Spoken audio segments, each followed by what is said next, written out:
Ousmane Sonko au sein de Yewwi Askan Wi ñu ngi wax waxu résultat yaa ngi wax maanaam conjonction bi ñu am ak ni ñuy doxee bëri na ci li nga xam ne jural na ko Yewwi Askan Wi mais est-ce que mën nañu am ab taxaw seetlu sur la personne de Ousmane Sonko vis-à-vis des résultats que ni na mu amee extérieur ak personne am ni mu fa mel loolu moo définir la même chose au niveau du Sénégal. waaw xam nga bon macha allah xam nga Ousmane Sonko c'est un homme politique boo xamante ne man maa ngi ko découvrir en 2014 boobu j'étais à La Rochelle li ma koy doog a gis c'était juste benn jour rek ma def samay cours ba pare ñëw di xool boobu mu ngi doon teg la cellule de Saint-Louis ma gis ko mu sol costume bi maa ngi naan waa ji moom kii homme politique bees la mais bon ma dem parce que man chaque homme politique bu ne da nga bëgg kii rek damay dem xool ci yow quoi donc voilà réellement. alors su ngeen xoolee Ousmane Sonko trajectoire boobu noonu mu am soo koy topp dafa am fu mu jugee am fu mu dal mu wane lu ci bari ci homme politique nan la war a taxawee wala changement carrière homme politique bu leen fàtte ni Abdoulaye Wade le président Abdoulaye Wade dafa ñëw ne ko da nga may fàttali sama ndaw. am na solo 74. Ousmane Sonko dafa am lu mu dajale ci moom te loolu peut-être que moo ko may li mu am ni mooy un homme politique da ngay am quelques qualités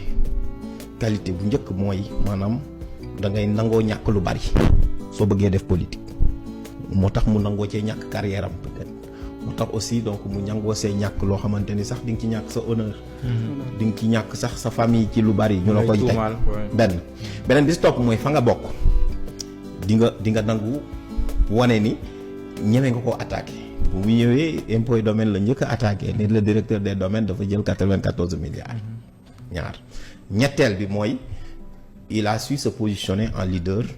dans une situation où la politique a horreur du vide. On a écarté dans l'opposition. Oui, on a écarté Karim Wade, on a écarté Khalifa Sall. Et puis mu ñëw jël place boobu mais ni mu ko jëlee c'est différent parce que Ousmane Sonko su ngeen ko dégloo dafa naan moom bokkul ci benn idéologie. La preuve du gauche du droite da koy wax il est du pragmatisme mais soo xoolee ses références on sent que c'est un nationaliste quand même mais parce que d'ailleurs le mot patriote donc voilà parce que ñi koy disputer toujours donc voilà et puis il fait référence à Mamadou Dia etc mais beneen bi si topp mooy Ousmane Sonko il a réussi à se donner un destin présidentiel pour deux raisons la première chose mooy en fait dafa dem élection présidentielle mu jël troisième te élection boobu noonu en réalité dañ ko daan diaboliser tout le temps naan moom c'était le candidat des réseaux sociaux. Mais la troisième chose mooy li ma la doon wax li mu nangoo ñàkk tuuti mu dem kaso. sacrifice waaw. tuuti mu dem ci kaso boo xoolee mook Macky Sall en 2021 je pense donc ku nekk da nga taxaw parce que Macky Sall nguuram yëngatu na Ousmane Sonko demoon nañ ba jëbb ko garde à vue. donc loolu yëpp mu capitaliser ko mais beneen bi ci topp aussi mu am un discours. li ma doon wax ci parcours bi la mais discours am maanaam en fait dafa am cible parce que Ousmane Sonko su ngeen xoolee moom il parle avec les masses populaires la jeunesse te soo xoolee il a un discours cohérent mooy lan man mun nañu waxee sax comme Alain Mink que même su ma nekkoon fonctionnaire j'ai juste fait un voyage au centre du système mais je ne suis pas un homme du système et il faut que ce système on le casse et donc loolu la wax la jeunesse ne leen Afrique nii la war a tëddee les jeunes africains n'ont rien à envier à qui que ce soit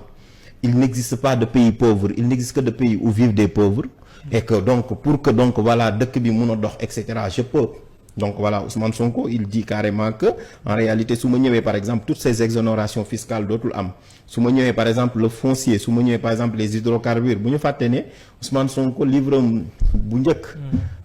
vision la du programme voilà solution vision la c'est important mais bi ci topp si pétrole ak gaz la bu mujj bi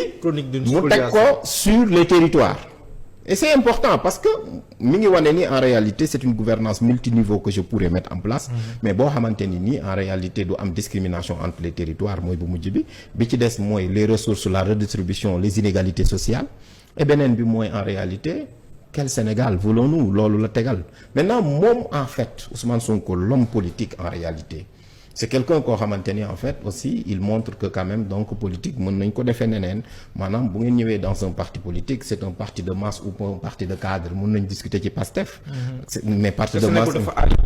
foofu laay ñëw c'est-à-dire da ko boole boo ngeen xoolee Pastef ndaw yi ñoo ci ëpp et puis boo xoolee Pastef rarement la ñuy laaj kii lan mooy qualification wala dara la preuve jigéen ñi boo leen gisee dans son parti ils sont beaucoup donc imprégnés n'est-ce pas dans ce qui se fait lu bëri seen jigéen ñi ñoo koy def benn bi ci topp mooy